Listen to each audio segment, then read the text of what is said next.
네, 안녕하십니까. 이엔기미남내과 김대인입니다.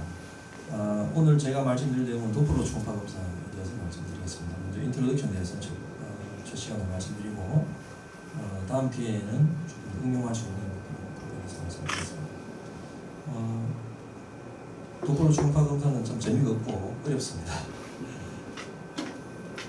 저도 잘 모르는 거라서 같이 한번 보시면서 나중에 디스커션 할 수 있었으면 좋겠고요. 오늘 제가 말씀드릴 내용은 세 가지 파트로 나눠서 말씀드리는데, 초음파의 도플러를 우리가 이용하기 위해서는 초음파의 기본적인 원리를 좀 이해를 하셔야 되고 피직스에 대해서 좀 알아야 됩니다. 두 번째는 도플러 검사 종류에 대해서 말씀드릴 것이고, 세 번째는 도플러 검사 파라메터까지 그 부분에 대해서 말씀드리겠습니다. 잘 아신 바도 소리라는 것은 우리가 보통 어떤 물체가 진동을 하게 되면 소리 에너지가 나오거든요. 진동을 하게 되면, 이 바이브레이션을 하게 되면 소리 에너지가 나오는데, 여기가 종류가 여러 가지가 있습니다. 여기 보시면 인프라 사운드, 오더블 사운드, 울트라 사운드 이렇게 세 가지 나오는데, 이건 이제 의미가 뭐냐면 우리가 흔히 들을 수 있는 가층 영역에 있는 소리는 주파수를 이렇게 20에서 2만 헤르츠 정도, 이 주파수를 가지는 이 파동의 형태로 보통 우리가 들리는 거고, 요거보다 좀 낮은 거 20헤르츠 이내는 이제 인프라 사운드라고 하고, 우리가 지금 논하고자 하는 것은 울트라 사운드는 이제 적어도 2만 헤르츠 이상의 우리가 들을 수 없는 영역에 있는 소리라고 보시면 되겠습니다. 우리 박쥐 같은 경우에는 사실 들을 수 없는 연구를 해서 자기들 나름대로 위치 파악도 하고 어떤 종족 간의 커뮤니케이션 한다고 그러죠. 의료용으로 쓰는 것은 보통 2에서 12MHz 정도의 초음파를 사용합니다. 초음파는 이 박쥐가 에코로케이션을 통해서 여러 가지 위치 파악을 하는 것은 예전에 벌써 아주 오래전에 벌써 얘기가 됐었고, 초음파에서 가장 중요한 뒤에 나오게 될 피조 일렉트릭 크리스탈에 대한 얘기는 1880년도에 벌써 큐리라는 분이 얘기했고, 이게 초음파를 가지고 음파 탐지를 해서 이렇게 예를 들면 1940년도에 보면 제2차 세계대전 때 영국군이 독일군의 잠수함을 이제 파괴하기 위해서 그때 소나라는 걸 그때부터 벌써 사용했다고 하고요. 그 외에 이제 주로 헤르츠, 지금 주로 주파수 헤르츠를 주창시켰던 헬무스 헤르츠라는 분이 진단적인 초음파를 벌써 1950년도에 벌써 이렇게 발표를 했다고 합니다. 초음파는 도플러 초음파를 논하기 전에 이제 우리가 하신 내용이지만 한번 중간에 더 높이 들으시면 되겠습니다. 여러분들 초음파를 딱 켜게 되면 어떻게 해서 우리 초음파 이미지가 화면에 표시되는가 한번 리마인드를 하시면 좋을 것 같아요. 초음파 기계를 전원을 올리게 되면, 전기가 가해지게 되면 이 프로브 안에 있는 피조 일렉트릭 크리스탈이라는 것이 있습니다. 그것이 이제 바이브레이션을 일으키거든요.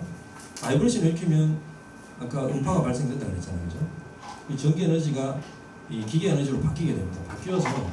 바뀌어서 이 초음파 프로브를 통해서 우리 타기 도관으로 발사가 되고, 타기 도관에서 다시 이제 반사가 된 에코가 다시 탐족자로 돌아와서 이 탐족자 안에 있는 그 피조 일렉트릭 크리스탈을 또 바이브레이션 시키면 이것이 다시 전기 에너지로 바뀌어서, 이 전기 에너지의 강약에 따라서 전기 에너지가 세면은 희게 보이고 덜 세면은 덜 희게 보이고, 이렇게 해서 이제 강약을 가지고 초음파 우리 디스플레이를 시키는 거죠. 초음파 화면에 찍혀서 나오는 것이 바로 2D 이미지라고 합니다. 이게 이제 브라이트니스 모드라고 하죠. 이제 피조 일렉트릭 크리스탈은 이렇게 되어 있습니다. 피조 일렉트릭 이펙트라고 해서 탐족자 내에 가장 중요한 것인데, 이것은 이제 전기 에너지를 초음파 에너지, 즉 기계 에너지로 바꾸기도 하고, 또 반대로 초음파가 반사되어 들어오는 초음파 에너지를 다시 여기서 전기 에너지를 바꿔서 이렇게 또 화면에 초음파의 모양을 이제 우리 보여주게 하는 그런 게 있어서, 피조 일렉트릭 이펙트라는 것이 굉장히 중요한 의미를 가지거든요. 다음에 사운드 웨이브에 대해서 조금 말씀을 드리게 되면, 이 우리 소리라는 것은 이렇게 웨이브 형태로 전파가 되잖아요. 그래서 보면 사인 웨이브를 보통 이렇게 그리게 되는데 여기에서 만약에 초음파 발사가 된다면 이런 식으로 해서 쭉 파동 형태로 나와요. 그래서 한 사이클을 보통 이제 시작에서 끝까지 한 사이클 이렇게 이제 시작이 되는데 이렇게 끝나고 또 다시 다른 사이클이 오가는데 요 사이클 한 사이클의 길이를 웨이브 랭스라고 그러고 앰플리튜드는 높이를 얘기하는 거죠. 프레셔 높이를 앰플리튜드라고 얘기하는 것이고 프리퀀시라는 것은 이 1초 동안에 이 사이클이 몇 번 정도 반복이 되느냐를 이제 프리퀀시라고 얘기하거든요. 그래서 프리퀀시는 이제 하이 프리퀀시로 가게 되면 이게 좀 더 1초에 여러 번 사이클이 생기니까 굉장히 조밀하게 이렇게 되는 것이고 로우 프리퀀시로 가게 되면 이게 느슨해진다는 그런 의미로 이해하시면 되겠습니다. 나중에 뒤에 이제 모양이 이 모양을 가지고 이것이 고주파나 저주파나 알 수 있는 기본이 되는 것이고요. 초음파의 모드는 A 모드, M 모드, B 모드, D 모드가 있는데 뭐 앞에 거는 다 간단한 거니까 넘어가고 우리가 보고자 하는 것은 B 모드와 D 모드에 대해서 잠깐 말씀드리게 되면 B 모드는 브라이트니스 모드라고 아까 제가 말씀드렸던 우리가 뭐 움직임이 없는 인체 내에서 초음파를 보냈을 때 반사되는 에코를 그 강약에 따라서 밝게 또는 어둡게 이렇게 표시하는 것이 바로 브라이트니스 모드고 도플러 모드라는 건 오늘 제가 말씀드릴 것이 도플러 모드인데 이것은 움직임이 없는 거죠. 움직이는 물체에 어떤 음파가 부딪혔을 때 그 움직이는 물체가 운동 속도가 있을 거 아니에요. 다가올 수도 있고 멀어질 수도 있고 그 속도에 비례해서 주파수가 이렇게 바뀌거든요. 그 실제보다는 주파수가 더 증가될 수도 있고 줄어들 수도 있는데 그걸 이제 이용하는 것이 바로 도플러 모드가 되겠습니다. 앞에서 말씀드린 네 가지 A 모드, 앰플리튜드, 그리고 M 모드, 심장 초음파에서 사용하는 M 모드, 일반적으로 2D 모드, 이 세 가지는 펄스 에코 메소드를 사용합니다. 그래서 이건 좀 어려운 개념이긴 하지만 이것은 울트라사운드 웨이브가 이제 초음파의 프로브에서 발사가 되면 이제 펄스가 타겟 오간에서 다시 반사가 돼서 에코가 돼서 반사가 되는 야리가 돼서 돌아올 거 아니에요. 그 돌아오는데 어느 정도 시간 만에 돌아왔느냐, 타임 딜레이가 있을 거 아닙니까? 그 어느 정도 만에 왔느냐를 가지고 이제 속도를 우리가 알 수가 있으니까 음파의 속도를 알 수 있으니까 그러면 결국 그것이 어느 정도 깊이에 있는지를 알 수 있는 겁니다. 그걸 가지고 논하는 것이 바로 펄스 에코 메소드. 이것은 보통 A 모드, M 모드, B 모드이다 이라는 것이고 펄스 도플러 모드라는 것은 이 도플러 모드인데 펄스가 가면 움직이는 대상에서 이제 다시 도플러 시프트가 생길 거 아니에요. 포지티브가 될 수 있고 네거티브가 될 수 있는데 그 도플러 시프트를 가지고 이 대상 움직이는 물체의 속도를 알 수가 있는 것입니다. 이게 바로 펄스 도플러 메소드라고 얘기하는 것이죠. 일반적으로 초음파가 여러 가지 인체에 주사가 됐을 때 여러 가지 반사라든가 굴절, 감쇄, 산란 등을 통해서 이런 여러 가지 이펙트를 나타내고 우리가 이미지를 주는데 도플러라는 것은 이렇습니다. 그 초음파의 어떤 기능 모드 중에서 음파가 움직이는 물체에 부딪히게 되면 탐축자에서 내보낸 음파의 주파수와 들어온 음파의 주파수가 차이가 나는데 일반적으로 보시면 앰뷸런스를 생각하시게 되면 앰뷸런스가 내한테로 다가오게 되면 어떻습니까? 다가오는 물체에서 내보내는 주파수는 원래보다 주파수가 더 커지거든요. 커지면은 음이 굉장히 증가되게 되고 반대로 멀어지게 되면 주파수가 줄어들기 때문에 작아지기 때문에 음이 낮은 음이 보이는 거죠. 들킨다. 이게 바로 도플러 이펙트인데 이 도플러 이펙트를 이용해서 하는 것이 바로 도플러 울트라사운드가 되겠습니다. 그런데 주파수가 달라지는 주파수의 달라지는 만큼을 우리가 주파수 변이라고 합니다. 프리퀀시 시프트라고 해서 이 부분에 대해서 이제 뒤에 좀 말씀드렸을 겁니다. 이거는 다시 이제 그려보면 이게 프로브이고 이게 움직이는 물체 RBC라고 만약에 생각하면 RBC가 프로브 쪽으로 다가오는 경우에는 우선 RBC 쪽으로 보낸 음파의 주파수하고 비해서 이건 느슨하죠. 그 다음에 돌아오는 주파수는 더 조밀하니까 프리퀀시가 증가되고 주파수가 증가된다는 것이고, 멀어지는 것은 반대로 멀어지는 물체에 가서 부딪혀서 돌아오는 음파의 주파수는 오히려 더 줄어든다는 걸 이제 보여주는 겁니다. 그래서 이건 도플러 이퀘이션이라는 프리퀀시 시프트를 가지고 우리가 얘기를 하는데, 도플러 프리퀀시 시프트는 공식이 C분의 E F0 V 코사인 세타, 이게 좀 복잡하게 하는데 이걸 기본적으로 좀 알고 계시는 게 도움 되는 이유가 뭐냐면, 도플러 프리퀀시 시프트를 이해하는 것이 이 어떤 공식 중에서 몇 가지 파라미터를 이해하는 데 도움이 되거든요. 그래서 결국 도플러 프리퀀시 시프트는 그 C라는 것은 우리 서브티슈에서 사운드의 스피드를 얘기하는 것이고, F0는 우리가 입사하는 초음파의 프리퀀시, V는 대상 움직이는 물체의 속도거든요. 그리고 코사인 세타는 탐적자와 움직이는 물체 간의 각도를 얘기하는데, 결국은 여기 보면 프리퀀시 시프트가 증가되는 그 팩터는 F0, 그러니까 프리퀀시가 입사되는 초음파의 그 주파수가 높으면 이게 더 증가될 것이고, 움직이는 물체 속도가 증가될 리고도 시프트가 증가된다. 그 다음에 코사인 세타가 보통 한 60도 정도 되면은, 사실 이게 0도가 되면 제일 좋은데 그렇게 될 수는 잘 없어서 보통 한 60도에서 40도 정도 유지를 하고, 보통 90도가 되면은 전혀 제로가 되기 때문에 거의 이펙트가 없다고 되어 있었죠. 그래서 여기 보면 블러드 벨로시티가 빠르면은 주파수 변이가 증가하고, 초음파의 주파수가 고주파의 주파수 변이가 증가하고, 그다음에 앵글 오브 인솔레이션이 증가되면 오히려 주파수 변이를 감소한다. 요 세 가지를 좀 이해하시는 게 좋겠습니다. 요거는 이제 예인데요. 도플러 시프트가 있으면 트랜스미션 하는 주파수가 5MHz라면, 만약에 이제 이것이 1m/s로 다가오는 RBC 쪽으로 주사가 됐을 때 되돌아오는 주파수는 6,490Hz 정도 더 증가되게 됐습니다. 이 증가된 만큼 6,490이 바로 도플러 프리퀀시 시프트라고 얘기하는 거죠. 이게 이제 더 증가됐으니까 이 물체는 탐색자 쪽으로 1m/s 속도로 다가오고 있다고 이렇게 이해하시면 되겠습니다. 그다음 리프렉터 스피드도 보면 같은 주파수로 봤을 때, 같은 주파수로 5MHz로 관찰했을 때, 이 오는 물체가 다운 RBC의 어떤 속도가 1m/s인 경우, 2m/s인 경우에 따라서 다가온 물체의 속도가 빠르면 당연히 도플러 시프트가 증가된다는 것을 알 수가 있고요. 앵글도 마찬가지로 보통 이제 도플러 코사인 세타가 90도가 되면은 디텍트를 못 하거든요. 그래서 보통 한 60도 정도로 맞추면 0.5 정도 된다고 되어 있습니다. 프리퀀시도 마찬가지로 이제 프리퀀시가 아까 이퀘이션에서 보셨지만 3메가보다 5MHz, 고주파로 봤을 때는 훨씬 도플러 프리퀀시 시프트가 증가된다는 걸 공식에서 알 수가 있겠습니다.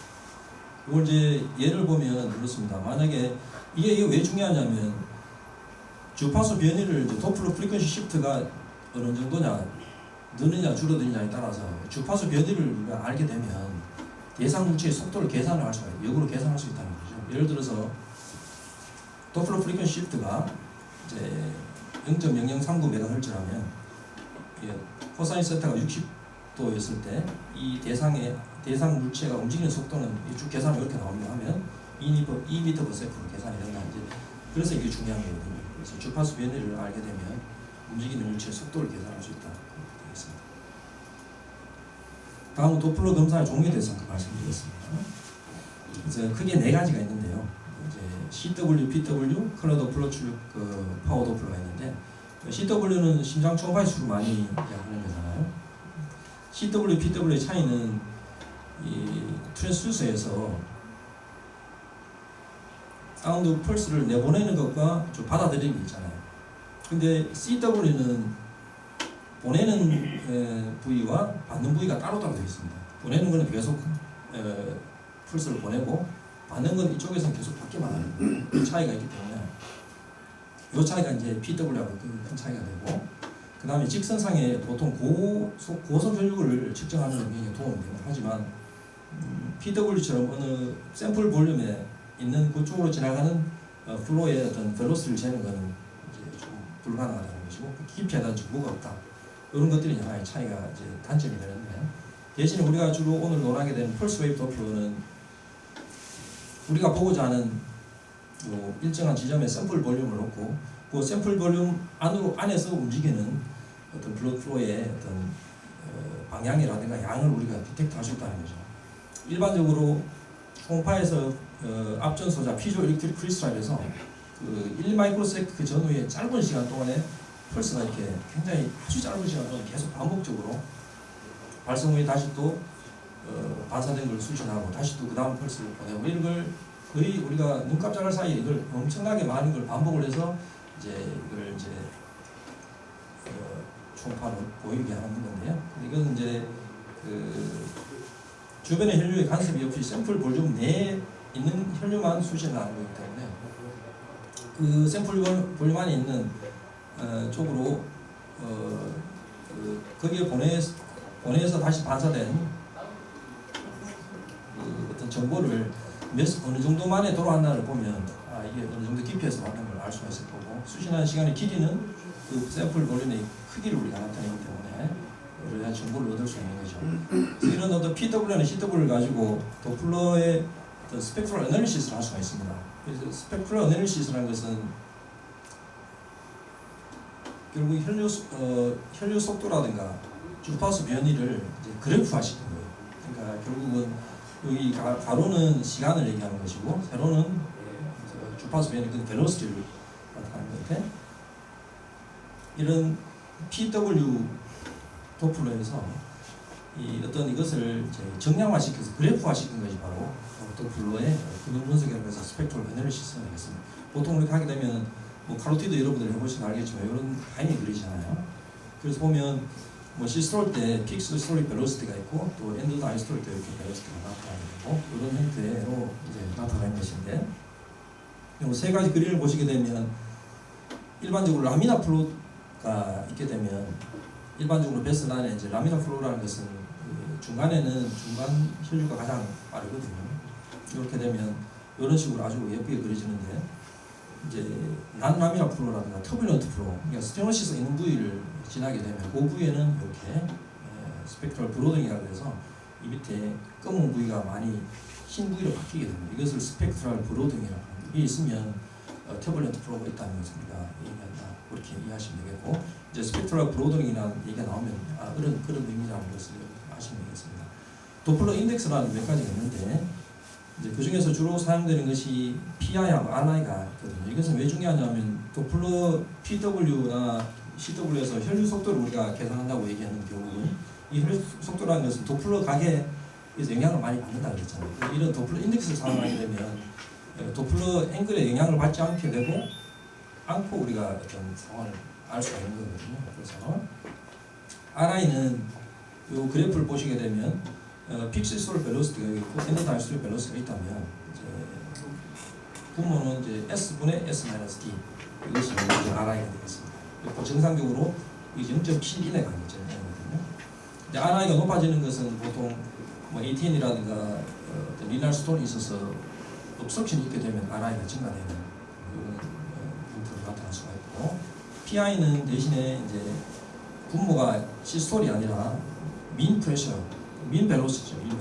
민 분의 S-D. 그래서 이것은 RI하고는 좀 다른 것이 이제 다이스토릭 벨로시티가 거의 제로거나 아니면 리버스 플로우가 있는 경우는 이제 RI보다는 PI 민 벨로시티를 가지고 하면 좀 더 정확하다고 얘기하고 있습니다. 다음 카라 도플러 넘어가면요. 카라 도플러는 결국은 2D 모드하고 거의 다 비슷하다고 보면 되는데 2D 모드에서 그 위에 혈류 속도의 정보를 색조로 표현한 거라고 보면 돼요. 그러니까 결국은 따로따로가 아니고 2D 모드에서 색을 입혔다고 생각하시면 됩니다. 여기 보면 이 탐적자가 이렇게 있으면 탐적자에서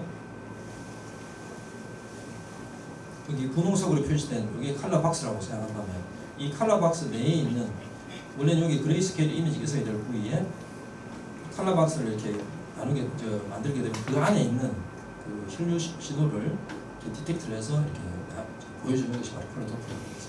그러면 이것은 이제 어떤 의미로 생각하면 되냐면 결국은 하나하나 컬러 도플러의 빔 라인이라는 게 있습니다. 스캔 라인이 여러 개가 있고 하나의 스캔 라인에도 보면은 여러 가지 샘플 볼륨이 있거든요. 그러면 우리 PW에서 샘플 볼륨 안에 그 지나가는 혈류 신호를 우리가 디텍트한다 그랬는데 컬러 도플러라는 것은 여러 개의 PW를 다 이제 모아가지고 그 안에 있는 혈류 신호를 색깔이 아닌 그래프로 보여줬다고 보시면 돼요. 혈류를 그래프가 아니고 실시간으로 변하는 색으로 표현한 것이 바로 이제 컬러 도플러. 그러면 이 컬러 도플러는 일반적으로 세팅이 여러 가지가 있는데 이 크롭으로 다가오는 경우에는 보통 붉은색으로 표시하는 경우가 대부분이고 이제 멀어지는 건 푸른색으로 표시하는데 그 중에서 특히 다가오는 것 중에도 더 속도가 더 빠르면은 아주 더 브라이트하게 보이는 것이고요. 반대로 푸른색은 멀어진 혈류지만 그보다 훨씬 더 브라이트하게 보이면 훨씬 더 빠르게 멀어진다 이렇게 이해하시면 되겠습니다. 칼라박스라는 것은 임상적으로 이제 응용을 할 것 중에 하나인데 여기 칼라박스가 이렇게 있잖아요. 예를 들면 여기 왼쪽 그림하고 중간 그림을 한번 보시게 되면 아마 인터코스탈 스캔에서 포탈 베인을 잡은 것인데 컬러박스가 굉장히 이렇게 넓게 하게 되면 결국 우리 몸에 우리 초음파 빔이라는 것은 넓게 표시된 이 부위에 계속 시그널을 이렇게 시퀀싱을 해야 되거든요. 그러면 굉장히 시간도 많이 걸리게 되고 여기서부터 여기까지를 다 계속 플로우가 있든 없든 간에 계속 이렇게 작업을 하게 되어 있습니다. 그러면 에코 데이터를 넣는데 시간이 많이 걸리기 때문에 프레임 레이트가 낮아지고 화질이 떨어집니다. 그래서 우리가 보고자 하는 혈류가 있는 부위에만 샘플 박스를 컬러 박스를 굉장히 좁게 해서 하는 게 중요합니다. 좁게 하고 얇게 하고 해서 이렇게 보시게 되면 훨씬 더 효율적으로 컬러 플로우를 이렇게 볼 수가 있습니다. 그래서 컬러 시그널은 컬러 박스는 우리가 보고자 하는 혈류를 가장 오는 부분만 가장 작게 해서 특히 이제 뎁스보다는 폭을 좁게 해서 하는 게 중요하고 가능하면 좀 깊숙이 가는 것보다는 슈퍼피셜에 있는 것이 측정하는 것이 훨씬 더 효율적으로 측정할 수 있다고 그랬고 그러면 프레임 레이트도 훨씬 더 늘어나기 때문에 굉장히 스무스한 영상을 얻을 수 있다 이렇게 되어 있습니다.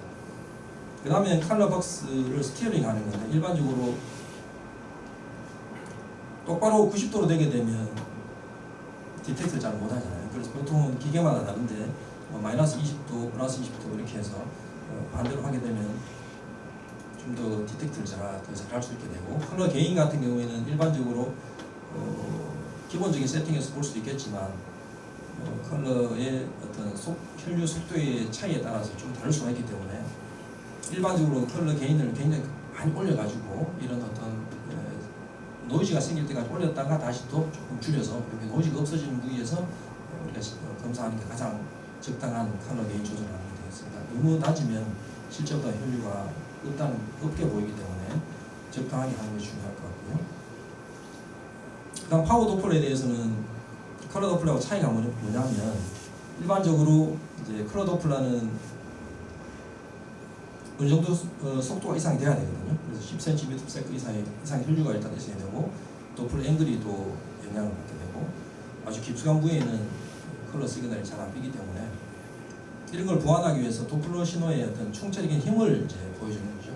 컬러가 표시한 거기 때문에 이것은 아주 작은 혈관, 그러니까 낮은 혈류 속도에도 민감하게 디텍트를 해낼 수 있다는 장점이 있고 도플러 앵글의 영향을 덜 받는 걸 수도 있고 여기 장점이 있지만 사실 혈류 정보를 정량적으로 분석할 수 없다는 단점이 있고 또 움직임에 따라서 굉장히 아티피트 잘 생기는 단점이 있습니다. 최근에는 이 디렉셔널 파워 도플러라고 해서 이 혈류 방향도 나오면서 파워 도플러 기능 굉장히 센시티브하게 혈류를 디텍트할 수 있는 그런 기능들이 초음파 회사로 많이 탑재가 되어 있고 그 외에 다른 E-프로, S-프로 이런 애들까지 도시바 같은 경우에는 SMI 기능도 있고 해서 그런 어떤 굉장히 센시티브하게 슬로우 플로우를 디텍트할 수 있는 그런 기능들이 많이 나와 있어서 파워 도플러 기능은 예전보다는 많이 줄어든 것 같습니다. 이 마지막은 이제 도플러 검사의 지표에 대해서 잠깐 언급하고 마치겠는데요. 이게 이제 그 개념 중에서 가장 중요한 것이 PRF라는 개념입니다. 이제 이 부분에 대해서 설명을 잠깐 드리면 이 펄스 리피티션 프리퀀시라는 것이 뭐냐면 우리가 도플러 신호를 얻기 위해서는 여기 보면 A를 잘 보시면 원래 이것이 원래 도플러 시그널입니다. 이게 탐촉자에서 이렇게 펄스가 나가면 이런 식으로 사인 웨이브를 그리면서 펄스 웨이브가 나가잖아요.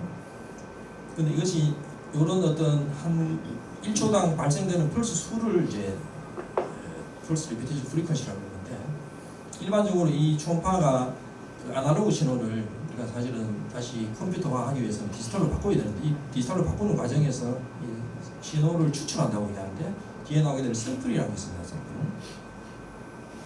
신호를 샘플링한다고 얘기하는데, 신호를 샘플링하는 과정이 중요한데, 여기 보면 이 흰 선으로 되어 있는 것이 샘플링하는 거거든요.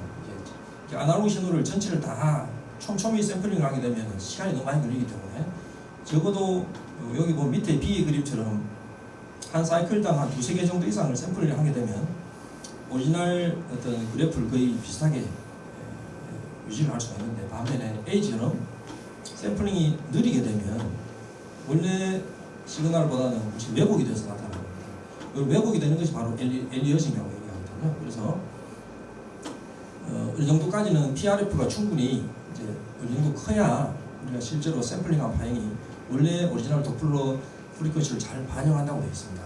근데 이 샘플링이 낮아서, 쉽게 말하면 PRF가 낮아가지고 PRF 최대 주파수 변이 2배 이하로 너무 낮게 되면 이걸 언더 샘플링이라고 하거든요. 언더 샘플링이 되면 실제 오리지널 주파수 변이보다는 훨씬 더 낮은 주파수가 측정이 되기 때문에, 이렇게 되면은 이제 엘리어싱이 나타나서 실제보다는 왜곡이 된다. 이런 의미가 바로 PRF가 되겠습니다. 임상적으로 응용할 때는 PRF를 낮게 하는 것은 보통 이제 슬로우 플로우일 때, 아주 낮은 혈류를 디텍트할 때는 우리가 세팅을 할 때 PRF를 낮춰줍니다. 낮춰주면은 더 유리하고요. 하이 플로우를 관찰할 때는 PRF를 높여주는 것이 더 중요하다. 이건 뭐 이렇게 다 아는 사실이 되겠습니다.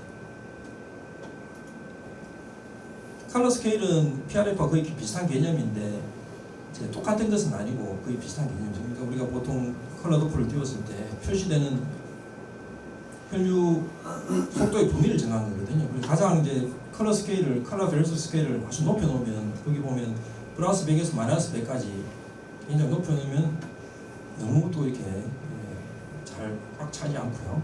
적당하게 하면 잘 이렇게 꽉 차게 되죠. 그러니까 컬러 스케일을 여기 보면 마이너스 5, 플러스 5까지 하면, 예를 들면 이것은 뭐냐면 이 속도가 플러스 5에서 마이너스 5cm/s 이상 되면은 디텍트를 못한다는 그런 의미가 되겠습니다. 그러면 실제로 이거보다 훨씬 더 빠른 혈류인데 PRF 스케일을 낮춰버리면 그래서 엘리어싱이 나타나는 거죠. 실제 혈류를 잘 반영을 못하기 때문에 이렇게 노이즈가 발생한다 이렇게 되시면 되고, 결국은 이것은 컬러 스케일을 낮추거나 높이는 것은 PRF를 낮추거나 높이는 거하고 이게 결국 의미가 똑같다고 생각하시면 되겠습니다. 예를 들면 포탈 베인에 여기 보면 컬러 스케일이 69, 30, 2.3 이렇게 되어 있잖아요. 이렇게 중간에 있는 게 가장 적절한 건데, 이렇게 되면 가장 잘 보이지만 컬러 스케일이 너무 낮거나 높으면은 이상이 우리가 보통 잘 안 보이거나 엘리어싱이 생기는데, 결국 PRF도 같이 동시에 컬러 스케일이 높으면 PRF도 증가되고 컬러 스케일이 낮아지면 PRF도 동시에 낮아집니다. 이것은 우리가 세팅을 하나를 바꾸게 되면 PRF 따라서 낮춰지게 되거든요. 기계마다 세팅이 그렇게 되어 있습니다. 같은 개념이라고 보시면 되고요. 이건 뭐 샘플링 개념 아까 말씀드렸지만, 우리가 보통 초음파를 결국 아날로그 신호를 디지털 신호로 바꿔서 다시 또 뭐 아날로그로 바꿔서 우리 화면에 나타나게 되는데, 이 디지털 신호 처리 과정에서 이 굉장히 많은 신호를 좀 작게, 가장 최소한으로의 신호, 그러니까 유한계 신호로 데이터로 바꾸기 위해서는 샘플링이 필요하다고 얘기했는데, 이 샘플링은 일정한 간격 주기로 신호의 강도를 수집한다고 했잖아요. 그래서 얼마나 짧게 샘플링을 하느냐, 넓게 하느냐, 그거는 이제 굉장히 중요한데, 뭐 가능만 하면은 굉장히 아주 촘촘하게 샘플링을 하게 되면 오리지널 어떤 도플러 프리퀀시를 잘 반영을 하겠지만, 그렇게 하는 건 한계가 있기 때문에, 그래서 이제 이런 뉴키스트 리어림이라는 걸 얘기를 하게 되었습니다. 이 뉴키스트 리미트라는 것은 뭐냐면, 이제 PRF가 너무 낮으면 결국 엘리어싱이 생긴다고 했잖아요. 그래서 엘리어싱이 생기지 않도록 원래 도플러 신호를 얻을 수 있는 가장 최소한의 PRF를 뉴키스트 리밋이라고 하고, 뉴키스트 리밋은 보통 2분의 PRF로 이렇게 보통 표시를 하게 되어 있습니다. 예를 들면 도플러 원래 도플러 시그널이 3kHz 도플러 시그널이 만약에 있다면 실제로 이제 샘플링을 하는 것은 추출을 할 때는 적어도 2배 도플러 시그널 2배인 6000Hz의 PRF를 정도를 이제 우리가 필요하다는 거죠. 6kHz 도플러 시그널을 잘 원래대로 왜곡 없이 잘 표현을 하려면 적어도 PRF가 12000Hz 정도 돼야 된다. 그리고 2배 정도 돼야 된다는 걸 이제 얘기하는 겁니다. 이제 엘리어징이라는 개념은 이렇습니다. 이제 디지털화 과정에서 이제 샘플링을 해야 되는데 샘플링이 불충분했을 때, 예를 들면 여기 원래 그래프가 사인 웨이브가 잘 보이는데 여기 이제 아주 충분한 샘플링이 되면 이렇게 됩니다.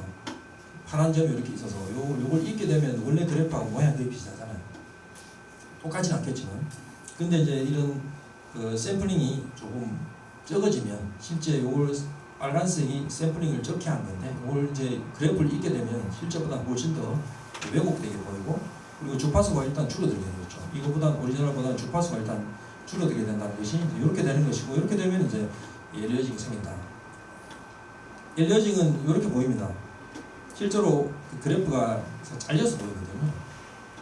그래서 이제 이게 도플러 시프트가 있으면 이 맥시멀 도플러 시프트가 2분의 PRF를 벗어나게 되면 벗어난 만큼 그 반대쪽으로 와서 이렇게 있는 것이고, 이제 엘리어징이고, 실제로 초음파를 하다 보면 이렇게 보입니다. 엘리어징이 생기면 그래프가 이렇게 끝이 반대쪽으로 이렇게 와 있는 걸 알 수가 있고, 이걸 이제 보통 흡전하려면 몇 가지 방법이 있는데, 만약 이렇게 됐다면 PRF를 어떻게 되겠습니까? PRF 높이면 되겠죠. PRF 높이면 샘플링 레이스를 좀 더 증가시키면 좋을 거고, 기저선을 베이스라인을 약간 밑으로 이렇게 아래로 조정하게 되면 이제 가장 도플러 프리퀀시 가장 높은 부위가 잘 보이도록 될 거고, 그 다음에는 이제 도플러 프리퀀시 시프트를 줄일 수 있으면 좋을 거예요. 그러면 도플러 각을 증가시킨다든가 로우 프리퀀시 저주파를 사용하게 되면 도플러 프리퀀시 시프트가 줄어들기 때문에 엘리어징이 극복될 수 있다. 이게 방법이 되는데 주로 이 두 가지를 많이 쓰면 극복이 되겠습니다. 그리고 이제 월 필터하고 이제 이 부분이 이제 마지막이 되는데, 월 필터는 어떤 개념이냐면 혈관벽에 뭐 우리가 보고자 하는 게 혈관을 보는 건데, 혈관 안에 있는 블러드 플로우를 보는 건데, 실제로는 혈관벽 쪽에 그 바깥에 있는 티슈 같은 데서 저주파의 강한 신호가 이렇게 보통 같이 뜨게 돼 있어요. 그래서 이제 그 부분을 신호를 이제 없애기 위해서 어느 정도 일정한 주파수 이내의 어떤 신호를 모두 제거하는 기능이거든요. 그래서 여기 보면 포탈베인과한테 여기 PW 모드에서 벨로시티가 보이는데, 이제 요 밑에 부분 베이스라인에서 있는 그 부분에 로우 벨로시티 플로우를 이제 이렇게 필터를 높낮이를 조정하게 되면 이 부분이 신호가 없어지는 거예요. 예를 들면 아주 저속의 혈류, 그러니까 가만히 고정되어 있는 저속의 혈류를 볼 때는 필터를 너무 높게 이렇게 해버리면 안 되고, 오히려 좀 낮게 유지하고, 알제럴 플로우 때는 어느 정도 높게 해서 된다, 이렇게 되어 있습니다. 이상으로 제가 오늘 강의를 좀 마치고요. 좀 어려웠죠? 아니야, 너무 설명을 잘해줘. 이야기. 그 도플러의 기초에 대해서 이렇게 마치고, 제가 다음 시간에는 이보다는 좀 더 재밌을 것 같은데, 우리가 실제로 우리가 병 중에서 어떤 것을 이제 어떤 걸 가지고 응용을 할 것이냐, 이제 도플러를 컬러 도플러라든가 PW 도플러를 가지고 심장병원 나머지 복부 파트에서 어떻게 우리가 응용을 하고 활용을 할 것이냐에 대해서 제가 몇 가지를 말씀드리려고 합니다. 이상입니다. 질문 있습니까? 예. 저희가 이제 그라티드 울트라사운드 하다 보면은 샘플 볼륨의 플로우 디렉션하고 베슬의 그 방향하고 이게 일치가 잘 돼야지, 힐링이 잘 돼야지 이게 좋은데, 보통 우리 거기 보면은 커플 앵글은 60도를 보통 맞춰놓지 않습니까? 45, 60도 사이 맞춰놓고 60도 맞춰놓는데, 이걸 돌려서 평행에 맞춰놓으면은 이게 60도에서 61도, 62도, 60도 쫙 올라가서 이렇게 안 맞는 수가 있는데, 그거를 맞출 수 있는 좋은 방법이 무엇일까요? 제가 봐서는 그게 이제 그 피부의 표면하고 그 혈관의 어떤 주행 방향이 될 정도로 수평으로 맞추고 하는 게 좋거든요. 그러면 플로우를 저는 그런 경우에는 이 프로브를 아래 위쪽으로 이렇게 한쪽을 좀 예, 쪽으로 예. 덮여야 쪽으로 그래서 이제 그래서 그걸 깊숙이 있는 부분에 프로브를 이쪽으로 좀 더 눌러가지고 그 부분이 그 혈관의 주행 방향하고 프로브하고 비슷하게 일치시킨 다음에 그다음에 그 밴드를 걸면 비슷하게 근데 그렇게 해봐도 간 보면 이게 혈관이 이렇게 팽팽하게 이렇게 잘 되면 괜찮은데 어떤 때는 약간 고장이 된 사람도 있고 그래서 야 그거에 앵글을 갖다가 실제 샘플 볼륨 앵글은 그 디렉션이 이렇게 돼 있는데 이 혈관은 이렇게 보일 수가 있었고 그걸 내가 맞춘다고 열심히 했더라도 참잘 안 되는 수가 많이 있더라고요. 굴곡이 있는 거는 좀 어려워요.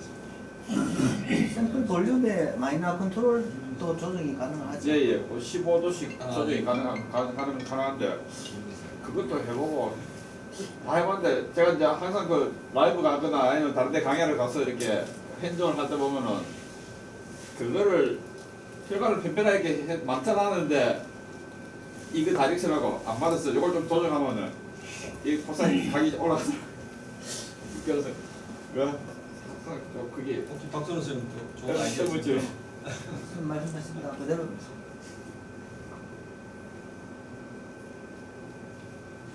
실제로는 쉽지 않아서 저 팽팽하게 끝까지 잘 나오도록 잘 한다고 애를 쓰고 잘 한다고 하는데 그래도 그런 때가 조금씩 있어갖고 강의는 그렇게 해줬는데 보통 혈관이 토추스하거나 스테노시스 있으면 그 우리 샘플을 제일 폭판이 하는 게 아니고 그 혈류의 칼날띠가 약간 엘레이징 같은 게 나타나는 그 부분이 요속이 제일 빠르거든요.